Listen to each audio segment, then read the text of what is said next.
Greetings to all in the precious name of our Lord and Savior Jesus Christ. Let us pray. Oh Heavenly Father, thank you for this wonderful morning, Lord. Lord, we are here to praise you, to worship you, to adore you. Thank you for all your glory and all your mercy in our life in the past week. Be with us, make us worthy to worship you, and fill this service with the holy presence. We ask all the things through our Lord and Savior, Jesus Christ. Amen.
உங்கள் பேர் சொல்லுங்கள், எங்கேருந்து வரீங்க?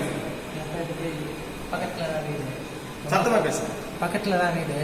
ரொம்ப கஷ்டத்தில் இருக்குது. ரொம்ப கஷ்டம்தான். எப்படியோ வேலைக்கு போய் சம்பாதிச்சு உட்காந்து விட்டுருந்தேன். இடையில லாக்டவுன் பண்ணிட்டாங்க. திருப்பி ஓப்பன் பண்ணும்போது எனக்கு பொறுப்பேறலான்னு சொன்னாங்க. நானும் ஏசப்பாக்கிட்ட மல்லி போட்டு திரும்ப நைட்டெல்லாம் சரி. நீங்கள் ஒரு நாள் வந்தீங்க. ஆமாம், வேலை இல்லை, சாப்பாடு இல்லை, நான் என்ன பண்ண போகிறது தெரியல, வந்து அழுது ஜம் பண்ணேன். ஸோ அதுக்கேற்ற மாதிரி கம்பெனி தந்தாங்க. சரி போய் பாடான்னு 30 பேர் வந்து சொன்னாங்க.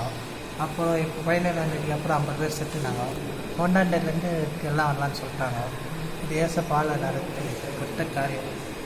அவர்கிட்டே பிடிச்சிப்பீங்களா? அவர்கிட்டே பிடிச்சிடுவேன். அவள்தான் இதுக்கப்புறம் ஏசப்பாக்கு வண்டி போட்டு ஜெபம் பண்ணி ஏசப்பறோம். இதுக்கப்புறம் உங்களுடைய வாழ்க்கை என்னோட வாழ்க்கை ஏசப்பா முடியும் கிரேட்னஸ் ஆகும். எல்லாம் ஆண்டவன் தான் சோர்ஸ். டெய்லி ஜெபம் பண்ணுறீங்களா? எனக்கு ஜெபம் பண்ணுறேன். எங்கள் அம்மா மட்டும் தான் ஜெபம் பண்ணி அப்புறம் சத்தியன் அப்பாவை பார்ப்பேன், ஜெபம் பண்ணிடுவாங்க. அதுதான் அப்போ சர்ச்சுக்கு வந்து வார வாரம் தவறாம வாங்க, தாராளமாக. ஆண்டவர் நம்புங்க, அவர் ஏத்துங்க, கடவுள் உங்களுக்கு நன்மை செய்வார்.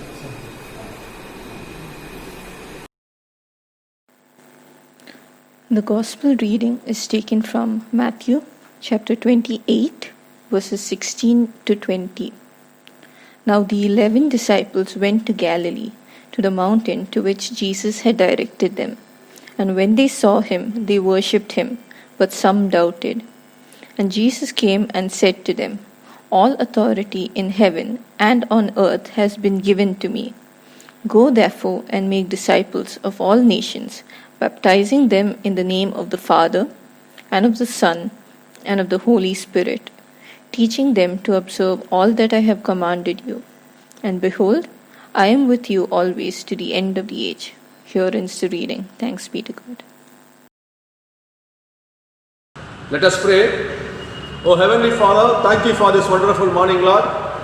Lord, now we are going to meditate on your word. Be with us.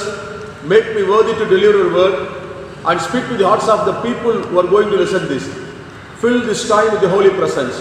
We ask all the things through our Lord and Savior, Jesus Christ. Amen. Once again, I greet you all in the precious name of our Lord and Savior, Jesus Christ. We should thank God for His wonderful mercy and wonderful guidance in the past week. May God be with us in this new week also, and He will ensure His grace and mercy in the days to come. For today's morning message, the topic given by our church is nothing else than Trinity. So, I want to share something about Trinity based on some biblical sources or evidence. I want to share my message into 4 parts. First of all, I want to give you a brief introduction about the Trinity. And in second part of the message, I want to give some biblical background about Trinity. And third part, some historical background about Trinity. And fourthly, what are the works or nature of our triune God. First of all, I want to share briefly about the introduction. Trinity is something, a mystery, which even human being with their own knowledge can't understand. Even though it's a mystery, but it's a base for our Christian faith. Trinity, it's a base for our Christian faith. God has 3 divine persons, but 1 substance. What is Trinity? Trinity is nothing else than God has 3 divine persons, but 1 substance, and each person is divine. So, Trinity is something unity in diversity. Trinity is something equality in dignity, and Trinity is in diversity in operation. There are different 3 divine persons, but only 1 substance. So there is only 1 God and only 1 substance, but they are acting in different way. This word was not from Judaism. The word Trinity is not from the Judaism, like baptism and Pentecostal day. Baptism and Pentecostal day, that these 2 words we borrowed from the religion Judaism. But the word Trinity is not from Judaism, but it's from the life and message of our Lord and Savior, Jesus Christ. So I want to emphasize once again, baptism and Pentecostal day was borrowed from the religion of Jewish, but here the Trinity is not from the religion of Jewish, but it's from the life and work and message of our Lord and Savior, Jesus Christ. So, the Trinity, the word coined by the great theologian and the great church leader of the 2nd century, Tertullian. Tertullian, to explain the nature of God, he coined the word Trinity, and this was strengthened by the council at Antioch and strengthened by the great church leader St. Augustine in the coming centuries.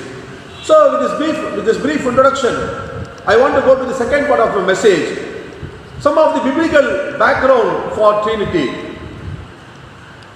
We can't see any direct reference for Trinity, but we are having many indirect reference for our triune God.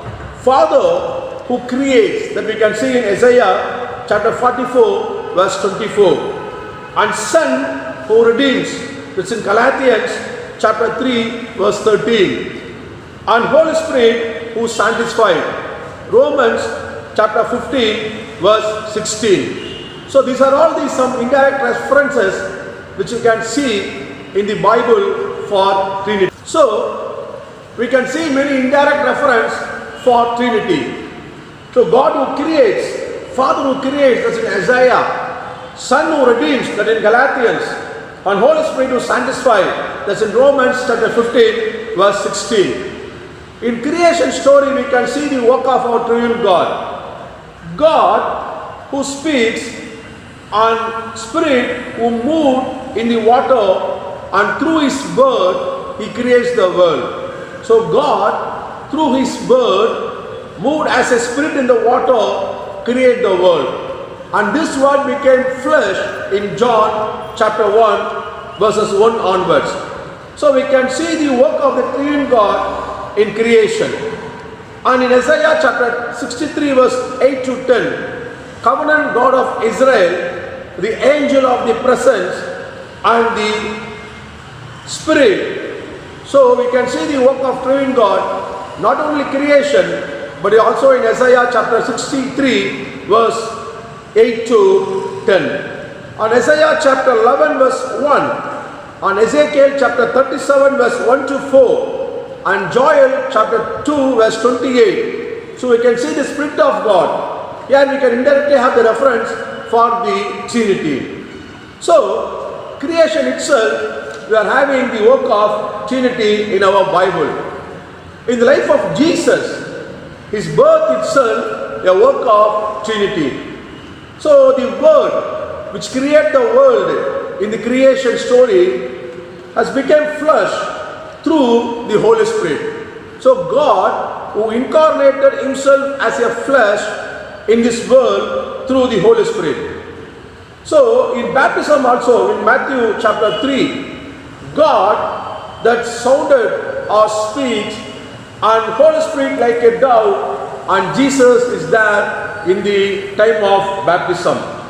And in Jesus' teachings in John chapter 14 verse 16 and 17, and in Jesus' commissioning in Matthew chapter 28, we can see the indirect reference of the work of Trinity or the three divine persons of God. In 2 Corinthians chapter 13 verse 14, here Paul declares the grace of Jesus Christ, the love of God, and the fellowship of the Holy Spirit. This is a thing we have to give blessings at the end of every service. So the grace of Jesus Christ, the love of God, and the fellowship of the Holy Spirit. And in 1 John chapter 5 verse 7 states like that, we can see the three witness, that is the work of Trinity. So Father as God in John chapter 6 verse 27, Son as God in Romans chapter 9 verse 5, and Holy Spirit as God in Acts chapter 5 verse 3 and 4. So these are all some of the biblical reference we can see for Trinity, but we can't see the direct reference for Trinity. We are having many indirect reference for Trinity in our scripture. Then I want to move on to the third part of the message, historical background.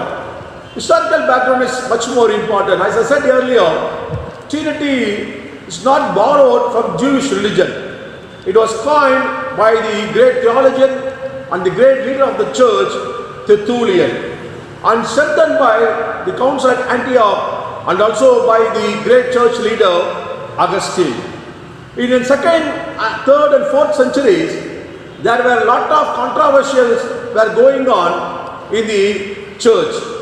For example, lot of doctrines which separate the people from the original meaning of the scripture. Adoptivism, one of the doctrine. So Jesus was adopted by the Father at the time of baptism. So this was one of the doctrine which provides in the 2nd and 3rd century the doctrine of adoptivism. It means Jesus was not 100% God. He was a man of perfect, man of righteousness. Because of that, God adopted Jesus for his salvation work at the time of baptism. So this is the doctrine of adoptivism.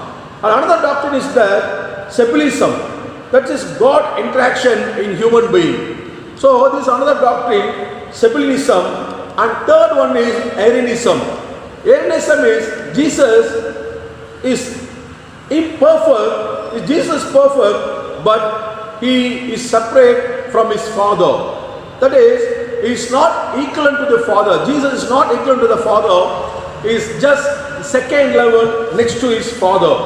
So, lot of discussion, lot of dispute in the church because of these doctrines which separate the people from the original text of the church, which also divide the people in the life of the church.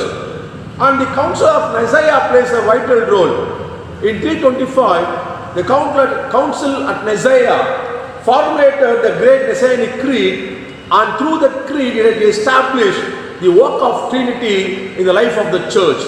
So the Nicene Creed is very much important for the establishment of Trinity in the life of the church.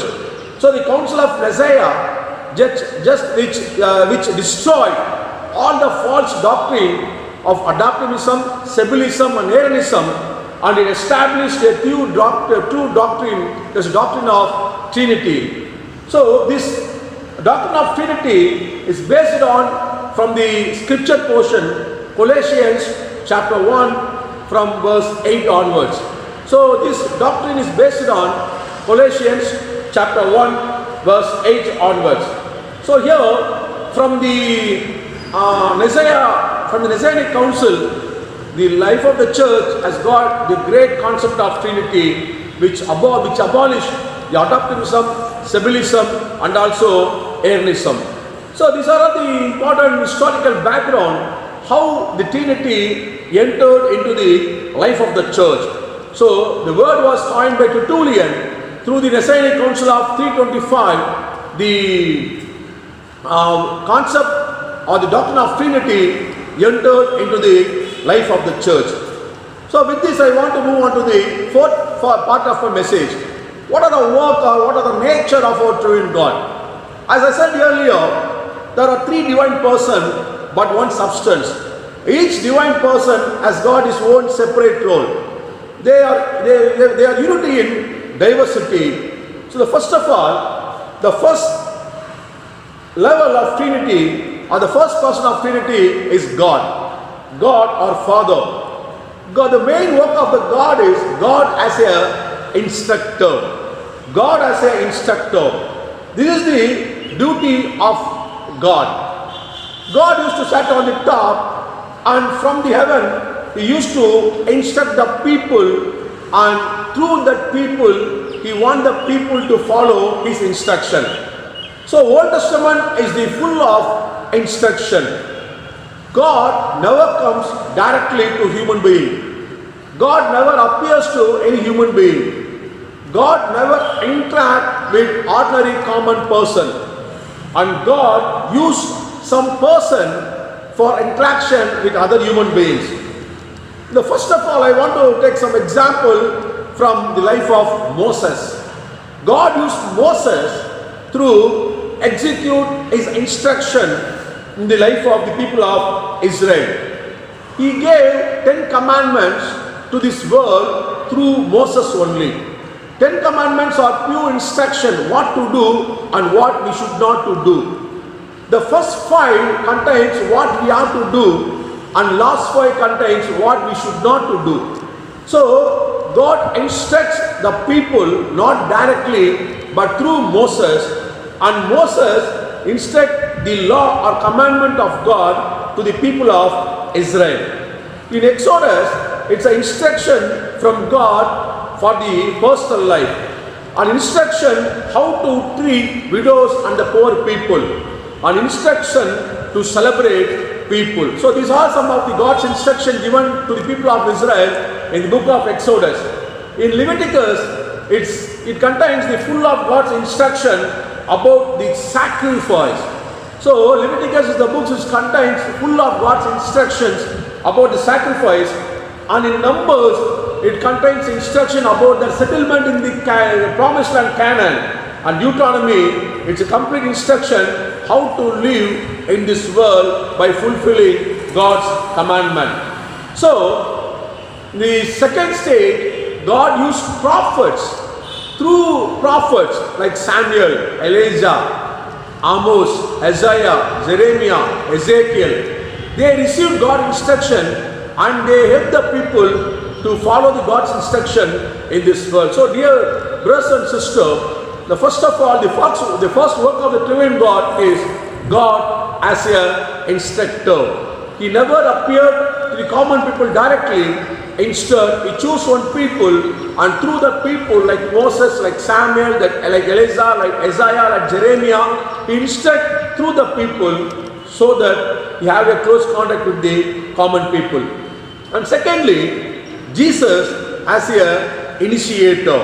So God as an instructor and Jesus as an initiator. It's very difficult for the people to follow God's instruction. Even though God sent many prophets to this world, people never obey for God's instruction. So most of the people, they were disobedient to God's instruction. Because of that, the people of Israel just went to the Babylonian captivity. So the Babylonian captivity to the people of Israel is just because of the disobedience to God's instruction. So here, God incarnated himself as Lord and Savior Jesus Christ in order to initiate, to practice, to implement God's instruction in this world. Because world failed to follow God's instruction. So to have a role model, God himself incarnated through Jesus Christ to initiate, to execute the instruction given by God in this world. So Jesus as an initiator to implement, to execute God's instruction in this world. So Jesus followed the entire 10 commandments, and Jesus believed in only one God. Jesus was against the idol worship. Jesus was against the false worship.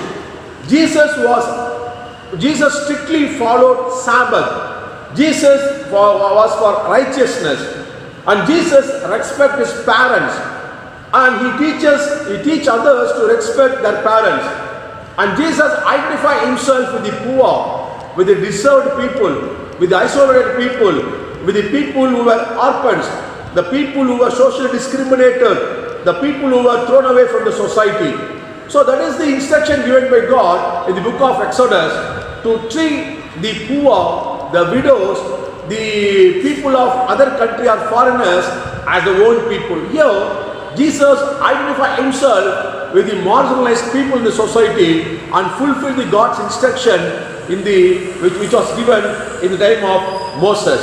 And he identified with the lepers, and he identified with the Canaanite women and Samaritan women. So, not only like that, to fulfill the instruction of God in the book of Leviticus, he purified the temple of his time. He purified the temple of his time. So he driven away all the evil things from the temple, which we can see in Matthew chapter 21. So Jesus not only an initiator for God's instruction, but he also gave new interpretation for God's commandment. Interpretation based on liberation. Interpretation for the life of shalom. Interpretation for the life of humanism. So in the teaching of Jesus, humanism plays a vital role. He gave new interpretation for the old existing law. He gave 8 new interpretation in Matthew chapter 5 verses 28 to 44 onwards. So how can we follow God's instruction? By following humanism in our day-to-day life. So love on God, love on neighbor is the basic new interpretation of Jesus Christ to follow God's instruction in this world. That we can see in John chapter 13 verse 15. Love your God and also love your neighbor. So then you will become my friend. So when we love our God, and when we love our neighbor, when we love our enemies, definitely will become friend of our God.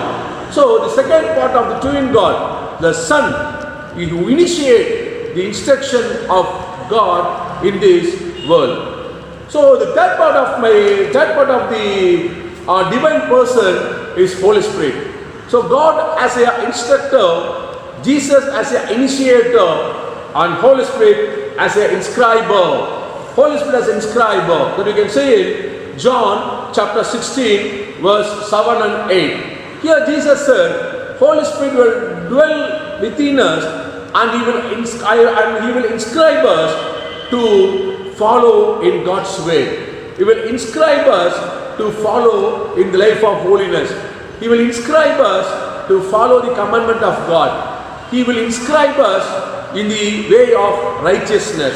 So, He will lead us in the truth and He will lead us in the just way. So, dear brothers and sisters, Holy Spirit is the greatest gift given by God to us. So, He will dwell within us and He will lead us, He will inscribe us to follow God's commandment and God's instruction in our day-to-day life. So that you can say the life of the people of the disciples and also Paul. After receiving the Holy Spirit, the disciples, they were completely changed. So they received that their life was completely transformed. The people who got fear, so they have bold enough to come out to preach, to declare that Jesus Christ is Lord our God. So here, the life of the Holy Spirit, the life of the disciples were completely changed through the inspiration by the Holy Spirit. They can do the work of God in a powerful manner. So that you can see in the life of Paul also. In Acts chapter 9 verse 15 onwards, we can see after receiving the Holy Spirit, after the transformation of Paul, he received the Holy Spirit. After that, he was very bold enough to preach the word of God among the Gentiles. And he just taught the entire church to follow the commandment of God. It is not possible for us to follow God's commandment with our own strength. If we want to follow God's commandment, we need the power of the Holy Spirit. So that is the main teaching of the Paul. We can't, with our own strength, it is not possible for us to follow God's commandment. So to follow God's commandment, we need Holy Spirit. So when we receive Holy Spirit, when Holy Spirit is within us, definitely He will enable us to follow God's commandment in this world. And He will help us to have the fruit-filling life. That we can see in Galatians chapter 5 verse 22 and 23. So dear brothers and sisters, as in our own strength, it is not possible for us to live a holistic life. In our own strength, it is not possible for us to live a righteous life. In our own strength, it is not possible for us to live a manner, to live a life which will satisfy our God. For that, we need Holy Spirit. Without Holy Spirit, we can't live a holistic life. Without Holy Spirit, we can't live a righteous life. Without Holy Spirit, we can't have a life of fruitful in this world. And without Holy Spirit, it's not possible for us to fulfill God's commandment in our life. So dear brothers and sisters, that God sent His Holy Spirit to inscribe, to motivate, to guide, to console us in order to fulfill God's commandment or God's instruction. So dear brothers and sisters, our triune God is something mystery. Three divine persons, but only one substance. So there is no three God, but only one God, but three divine persons in one substance or one God. So they are having three different work. God as an instructor, Jesus as an initiator, and Holy Spirit as an inscriber to follow God's commandment in our daily life. Let us receive the Holy Spirit in our life. Our life should be filled with the Holy Spirit. Let us be holy. Let us live a holy life in this world, and let us fulfill God's commandment, God's instruction, God's guidance in our day-to-day life. May God help us to follow these things in our day-to-day life. Let us pray. Oh Heavenly Father, thank You for this wonderful morning, Lord. Lord, we just now heard about the work of our triune God. God as an instructor, You gave instruction, commandments to us. Lord Jesus as an initiator, who showed the way how to implement or how to execute Your commandment in this world. And Holy Spirit as an inscriber, Lord, which dwell within us and help us to follow Your commandments in this world. Lord, help us to receive Holy Spirit, strengthen us, purify us, and make our life in a holy way. Lord, we ask all the things through our Lord and Savior, Jesus Christ. Amen.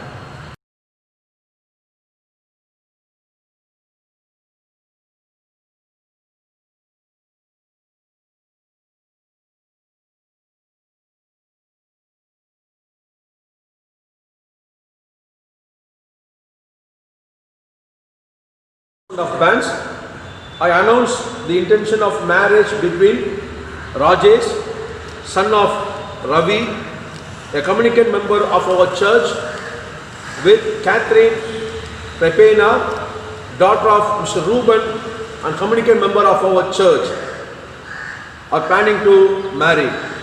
If any of you know any reason in law or before God why this person may not marry each other, we ought to declare it in writing to the pastor of our church. So this is the first time of asking or calling the bands. Let us pray. O God our Father, we ask you for your blessings upon Rajesh and Catherine, who plan to be married soon. O Lord, please prepare them for the sacred union. Be their guide, Lord and God, throughout their married life. In Christ's name. Amen. Let us pray. Prayer for peace. O God, who are the author of peace and lover of concord, in knowledge of whom stand with our eternal service is perfect freedom, defend us thy humble servants in all assaults of our enemies, that we surely, trusting in thy defense, may not fear the power of any adversaries, through the might of Jesus Christ our Lord. Amen. The prayer for grace. O God, our heavenly Father, almighty and ever-living God, who has safely brought us to the beginning of this day, defend us in the same with thy mighty power, and grant that this day we fall into no sin, neither run into any kind of danger, how that all our doings may be ordered by the governance, to do always that is righteous in the sight, through Jesus Christ our Lord. Amen.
Let's pray.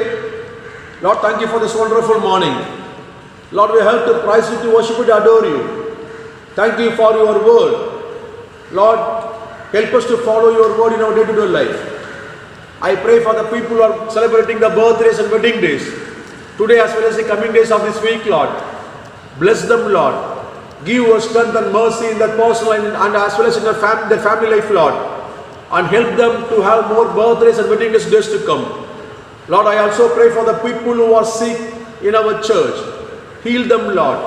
Lord, through your blood, cure them, Lord. Give us strength and give your mighty power and grace in their life, so that quickly they can recover from their illness and they can join in our fellowship.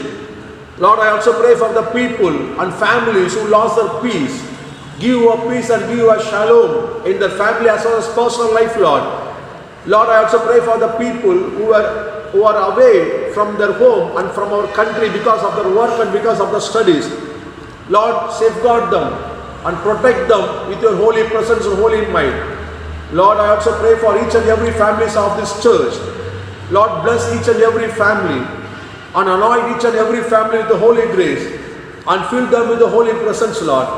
And bless them, all the families of our church, with your holy blessings. And help us to walk in your way like you, Lord.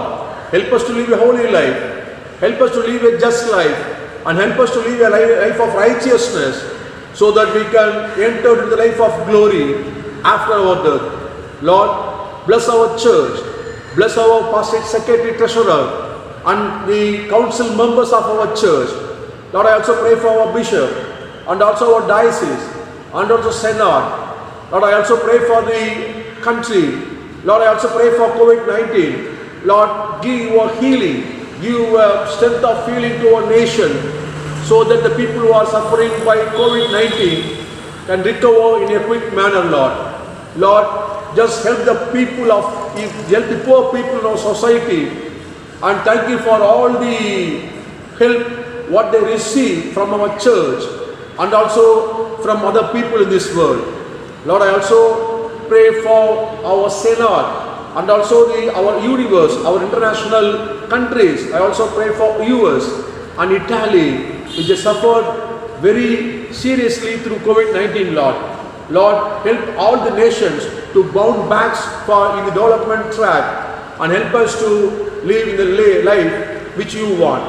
Lord, bless us, anoint us, and help us to follow your way in the coming days of this week.